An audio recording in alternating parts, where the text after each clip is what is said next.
Thưa quý vị và các bạn, chiều ngày 20 tháng 3, phường Lê Chân tổ chức tổng duyệt chương trình nghệ thuật Khúc Khải Hoàn Nữ tướng Lê Chân. Chương trình nghệ thuật Khúc Khải Hoàn Nữ tướng Lê Chân được diễn ra vào tối ngày 26 tháng 3 năm 2026. Trong chương trình khai mạc lễ hội truyền thống Nữ tướng Lê Chân diễn ra tại khu vực quảng trường tượng đài Nữ tướng Lê Chân. 신사숙녀 여러분, 3월 20일 오후 르샹구에서는 예술 공연 르샹 장군의 승리의 노래대 리허설이 진행되었습니다. 예술 공연 르샹 장군의 승리의 노래는 2026년 3월 26일 저녁 르샹 장군 기념비 주변 광장에서 열리는 전통 르샹 장군 축제 개막식에서 공연될 예정입니다. Chương trình được dàn dựng theo hình thức sử thi nghệ thuật, tái hiện hình tượng nữ tướng Lê Chân như một biểu tượng anh hùng, khí phách và nhân văn của vùng đất Hải Phòng.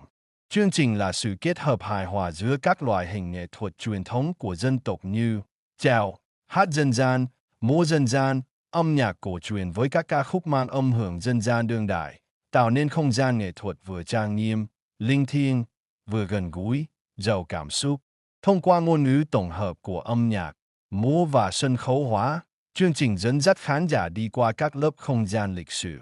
khắc họa khúc khải hoàn của lòng yêu nước, tinh thần cuột cường và vai trò to lớn của người nữ anh hùng trong dòng chảy lịch sử dân tộc. Tại buổi tổng duyệt, ban tổ chức cùng các đơn vị chuyên môn đã rà soát toàn bộ các tiết mục, từ kịch bản văn học, âm nhạc cho đến hiệu ứng ánh sáng và đạo cụ sân khấu. Các nghệ sĩ và diễn viên đã thể hiện sự tập trung cao độ, tái hiện sinh động khí thế hào hùng của nghĩa quân trong công cuộc khai hoang, lập ấp và đấu tranh giữ nước. 이 프로그램은 예술적 서사시 형식으로 구성되어 레찬 장군을 하이퐁 지역의 영웅주의, 용기, 그리고 인류애의 상징으로 재조명합니다.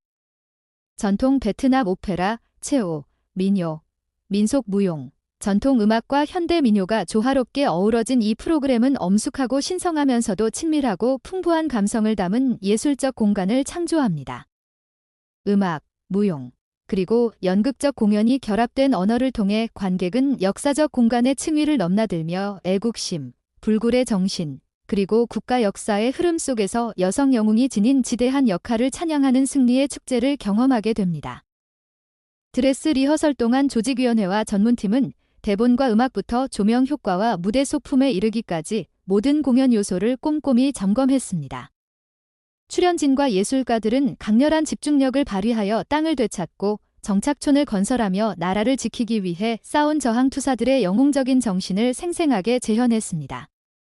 Lễ hội truyền thống Nữ tướng Lê Chân được tổ chức trong 3 ngày, từ ngày 25, 26, ngày 27 tháng 3 năm 2026, tức ngày 7, 8, ngày 9 tháng 2 năm Bính Ngọ, tại các địa điểm tượng đài Nữ tướng Lê Chân, di tích lịch sử, văn hóa quốc gia Đền Nghề, di tích kiến trúc nghệ thuật quốc gia Đình An Biên. Lễ hội được tổ chức hàng năm nhằm khơi dậy niềm tự hào dân tộc và truyền thống uống nước nhớ nguồn, tri ân công đức to lớn của Nữ tướng Lê Chân, người có công khai hoang, lập ấp dựng lên Trang An Biên xưa, thành phố Hải Phòng ngày nay, đồng thời tiếp tục phát huy giá trị của di sản văn hóa phi vật thể quốc gia. Lễ hội truyền thống Nữ tướng Lê Chân, di tích lịch sử văn hóa cấp quốc gia Đền Nghề, di tích kiến trúc nghệ thuật cấp quốc gia Đình An Biên. Thông qua hoạt động lễ hội tiếp tục tuyên truyền, quảng bá các giá trị văn hóa truyền thống của lễ hội, các điểm du lịch tâm linh trên địa bàn thành phố nói chung,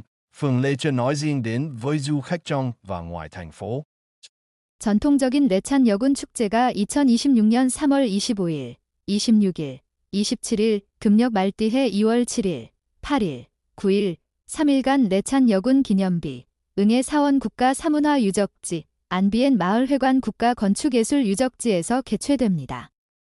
이 축제는 매년 개최되어 민족적 자긍심과 물을 마실 때 그 근원을 기억한다는 전통을 되새기고 고대 안비엔 마을, 현재의 하이퐁시를 개간하고 건설하는 데 크게 기여한 레찬 여군의 공적에 감사를 표하는 자리입니다. 또한 레찬 여군 축제, 응해 사원 국가 사문화 유적지, 안비엔 마을회관 국가 건축예술 유적지 등 국가 무형문화유산의 가치를 널리 알리는 데에도 기여할 것입니다. 축제 활동을 통해 축제의 전통 문화적 가치와 도시 전반, 특히 르찬 지역의 정신적 관광 명소를 도시 안팎의 관광객들에게 지속적으로 전파하고 홍보하고 있습니다.